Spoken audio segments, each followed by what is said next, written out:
Mamlakatimizda o'quv yili ham yakunlanib bormoqda. Shu munosabat bilan ko'plab bitiruvchi sinf o'quvchilari esdalik uchun turli xil tadbirlar, kechalar, fotosessiyalar uyushtirib tarixga saqlashadi. To'g'ri, bu kabi tadbirlar maktab vaqtlarini eslash, xursandchilik qilish uchun tanlov, lekin har bir qilinayotgan ishda me'yor bor. Ammo bu jarayonlarda qonunni chetlab o'tib, taqiqlangan vositalardan foydalanish, avtomobil yo'llarida o'z hayotlarini xavf ostiga qo'ygan holda turli xil manyovrlar qilish ayanchli tugashi mumkin. Bo'stonliq tumanida joylashgan 34-sonli maktab o'quvchilari qoidalarni chetlab o'tib, transport vositalarini ijaraga olishadi. Avtomobil yo'llarida inson hayoti uchun xavfli bo'lgan hamda boshqa haydovchilarning erkin harakatlanishlari uchun to'sqinlik qiluvchi turli xil qo'pol qoidabuzarliklarni sodir etishadi. Bu ham yetmaganidek, holatlarni Instagram ijtimoiy tarmoq sahifalariga joylashtirishadi. Yo'l harakati xavfsizligi xizmati xodimlari tomonidan qonun ustuvorligini ta'minlash maqsadida tasvirda ko'ringan barcha transport vositalari haydovchilari aniqlanib, jarima maydoniga joylashtirildi. Hurmatli haydovchi,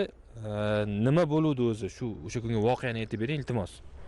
Shu o'z maktab o'quvchilari bizga sal borib kelaylik, xursandchilik qilaylik deb chaqiruvdi. Shu bilan oynadan chiqib, uni bartaraf qila olmadik. Maktab o'quvchilari Toshkentga borib kelaylik, taksi chaqirishdi. Taksi bo'lib keluvdik. Endi yo'q deya olmadik. Bir marta 11 sinf tugatamiz, bir marta chiqaylik deganiga yo'q deya olmasdan qoptirdik. Buncha olib ketishini bilmaydik-da, biz ham bunaqa olib ketishini. Masalan, o'sha oynadan chiqarganda tushib ketib qolsa nima bo'lardi birontasi?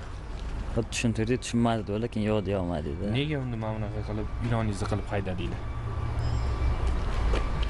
Iltimos qilishdimi? Iltimos qilishdi-da, shunaqa bering, video olamiz deyishdi.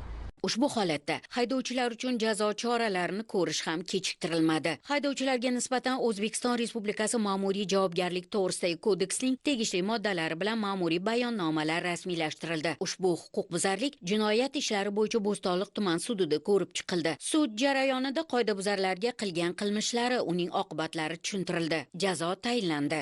O'zbekiston Respublikasi Ma'muriy javobgarlik to'g'risida kodeksining 128 moddasi birinchi qismida nazarda tutilgan huquqlarni sodir qilganlikda aybli topilsin va unga Ma'muriy javobgarlik to'g'risida kodeksining 33-moddasini qo'llab, 1 yil muddatga transport vositasini boshqarishdan mahrum qilgan holda ba'zi hisoblash miqdoridan 10 barobar miqdorda jarima jazosi tayinlansin.